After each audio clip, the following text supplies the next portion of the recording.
London. Ouais, je pense que c'est plus un secret pour personne. London est la ville que je préfère. Vraiment. C'est un kiff d'être ici.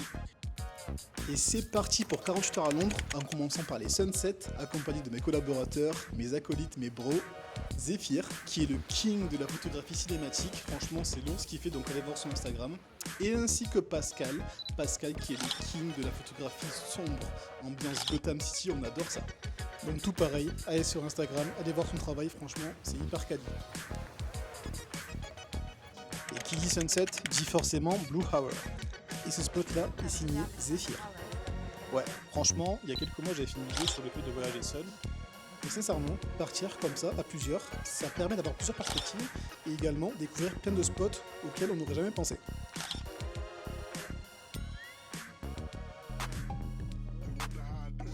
Et comment parler de Londres sans citer les transports en commun ?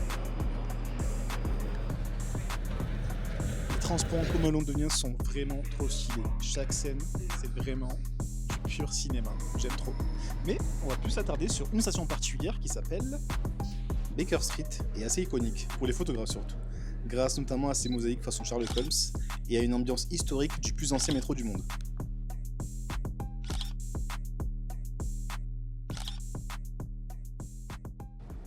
Après les transports londoniens, changement total d'ambiance. Welcome to Chinatown, le paradis de la street photographie où chaque coin de rue ressemble déjà à une photo Instagram.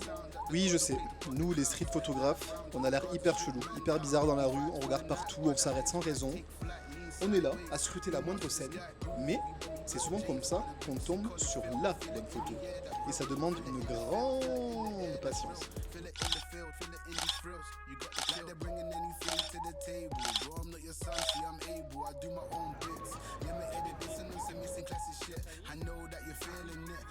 Alors, ce qui est cool, c'est que quand t'es photographe, il faut être sociable.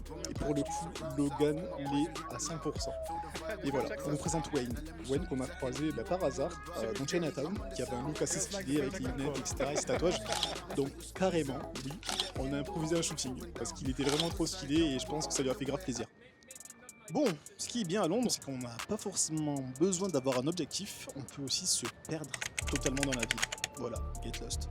Et ouais, comme je l'ai répété tout à l'heure, nous les photographes, on a vraiment tendance à passer pour des fous. Regardez ce que Logan fait, il laisse ce monsieur tranquille en fait. Ce qui est fou, c'est qu'à Londres, tout est photogénique. C'est-à-dire que la moindre scène est intéressante à capturer. Des ombres de passants qui traversent un hall, des véhicules atypiques qui datent de notre siècle. Et naturellement, des véhicules qui datent de notre siècle.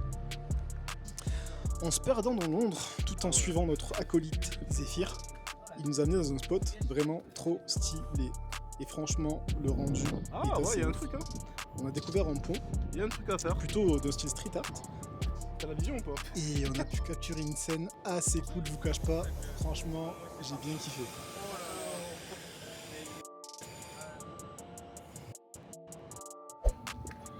En fait, les gens qui trouvent des spots de fou, c'est les gens qui aiment bien se dépenser, se faire mal, tu sais. Donc vraiment, autant vous dire que Zephyr et Pascal, ils aiment se dépenser et se faire du mal. En tout cas, si vous voulez des spots incroyables, il faut les suivre directement. Vous ne serez pas déçus. Encore une fois, la photographie, c'est toujours une histoire de patience. Et là, on était patient et récompensé. Regardez-moi ces belles couleurs.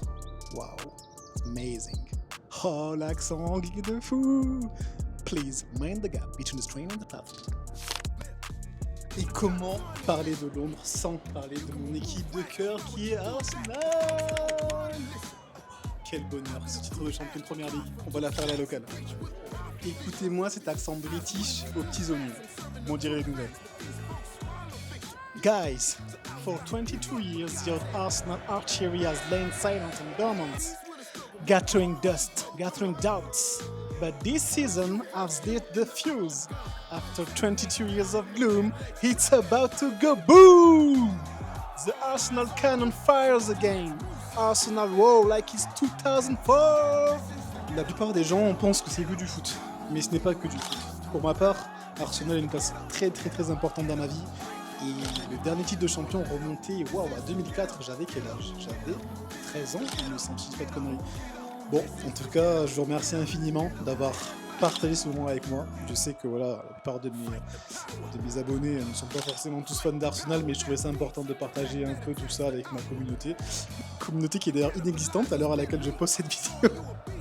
Mais bon, c'est ok, on va y arriver. En tout cas, merci infiniment. N'oubliez pas de liker, de partager, de commenter la vidéo, et histoire qu'elle soit le plus référencée possible.